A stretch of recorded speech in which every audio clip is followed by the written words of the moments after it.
네, 이슈 분석 시간입니다. 오늘 이슈 분석은요. 먼저 미국 의회에서 TF 창설 법안을 통과시켰다는 이슈부터 올려봤습니다. 그래서 코인데스크 보도에 따르면 미국 의회에서 금융기술 TF 구성 결의안을 현재 통과시켰다고 합니다. 정식 제목이 뭐냐면요. 불법 자금 조달을 막기 위한 금융기술 TF라는 이름으로 TF를 현재 하원 법원에 통과시켰는데요. 현지 시각 26일이니까 27일, 우리나라 시간 한 27일쯤 되겠죠. 현지 제출을 해서 27일, 현지 시간 27일 날 만장일치로 통과를 시켰다고 그래요. 그러니까 하원 만장일치 통과니까요. 이건 뭐 여야 가릴 거 없이 모두 다 필요하다고 이제 해서 통과시킨 거겠죠.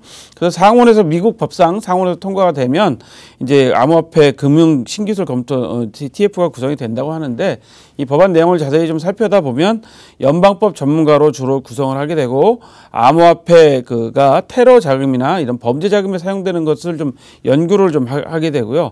그다음에 불법 행위를 막기 위한 조치들을 의회에다 제안을 하게 된다는 거죠. 그러니까 의회가 TF를 구성해서 법적으로 TF를 구성해서 암호화폐나 이 전자금융 기술이 앞으로 불법 자금 조달이나 이런 데 얼마나 영향을 미칠 것이며 어떤 방법으로 의회에서는 법으로 막아야 될 건지 등에 대해서 아예 합법적으로 이제 연구를 시작한다는 건데요. 내용에 들어가 있는 걸 보면 뭐 신고자한테는 그러니까 여기서 신고자는 뭐 개인이나 법인이나 다 똑같습니다. 신고자한테는 보상도 해주고 불법을 발견했을 때 신고하게 되면 보상도 해주고 또 외국인이 그 기술을 불법적으로 이용해서 했을 때는 뭐 이 미국 법으로 제재할 수 있는 내용까지 현재 들어가고 있다고 하는데요. 한국하고 너무나 좀 다른 내용에서 제가 좀 첫 번째 이슈를 올렸습니다. 오늘이 10월 1일 국군의 날인데 오늘부터 암호화폐 거래소, 우리나라는 암호화폐 거래소들은 벤처기업 지정을 받을 수가 없습니다. 자, 미국과 우리나라 너무나 다른 이 환경. 우리나라는 뭐 현재 국회나 업계에서 아무리 공청회를 하고 토론을 벌려서 정부의 의견을 제시해도 아무런 답이 없죠. 그래서 과연 이 미국과 우리나라의 기술 개발에 대한 차이점 때문에 오늘 첫 번째 이슈를 올려봤습니다. 자, 두 번째 이슈는요. 더 명확한 ICO와 토큰 기준 제시하라. 이것도 우리나라 얘기 아니라 바로 미국 얘기입니다. 오늘 미국 뉴스만 말씀드릴 것 같은데 미국의 하원 의원 15명이 SEC 제이 클레이튼 의장한테 서한을 발송했다고 합니다. 편지를 보낸 거죠. 의견서를 보낸 거죠. 그래서 ICO를 진행할 때 이 토큰에 대한 명확한 정의를 좀 해달라. 왜냐면 헷갈리고 있다라는 거죠. 그래서 발행 때는 이게 투자로 이제 분류가 돼서 증권법에 따르지만 그 후에는 증권법에 아닐 수도 있지 않느냐라는 것에 대해서 명확하게 해달라고 하는데요. 민주공화 양당 의원들이 전부 참여했고 이분들이 이제 이 서한을 공개적으로 보낸 후에 밝히신 내용을 보면 이거는 우리가 하루아침에 만든 게 아니라 지난 수개월 동안에 미국 산업계하고 국회가 충분히 논의를 해서 이런 부분에 대해서는 좀 정부가 좀 명확하게 해줄 필요성이 있다라고 생각해서 보냈다는데요. 여기서 이런 얘기도 했다고 합니다. 이 말이 가장 부러웠는데요.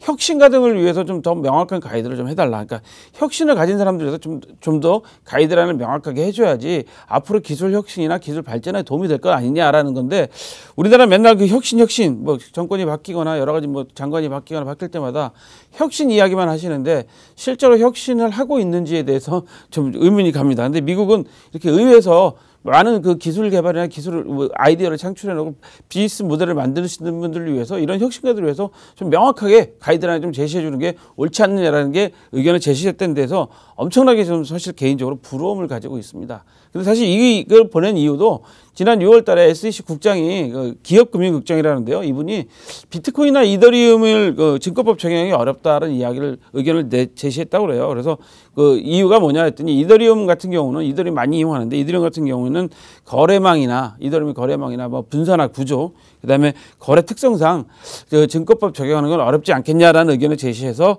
아마 이런 의견을 냈다고 하는데요. 아무튼 오늘 이슈를 말씀드리면서 미국이라는 나라가 이런 점에서는 저는 친미주의자는 아니지만 미국이라는 나라가 이런 점에서 엄청 부럽기만 합니다. 자, 오늘 저희가 준비한 소식은 여기까지입니다.